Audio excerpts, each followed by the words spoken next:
semaine dernière, une embarcation de fortune transportant une vingtaine de passagers clandestins a chaviré au large de Cayenne. Si certains passagers ont pu regagner les rivages par leurs propres moyens avant de disparaître dans la nature, il a fallu l'intervention de l'armée, la marine nationale et les pompiers pour porter secours aux autres occupants, parfois très jeunes. Mais pour combien de temps encore ?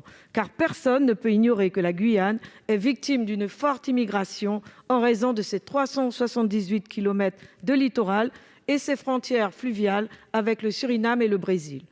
C'est pourquoi je souhaiterais savoir, monsieur le ministre, comment le Gouvernement entend réaffirmer les pouvoirs régaliens de l'État en Guyane. Pour vous répondre, la parole est au ministre des Outre-mer, monsieur Sébastien Lecornu. Jamais un gouvernement n'avait déployé autant de forces sur ses frontières, ce qui d'ailleurs s'est traduit en pratiquement à 2500 refus d'entrée sur le territoire français au seul premier semestre de cette année, contre, retenez un chiffre, 111 en 2018. La première chose déjà, c'est de reprendre Arpi à haute intensité. On sait très bien qu'un des motifs de l'immigration irrégulière, c'est bien sûr la question de leur paillage.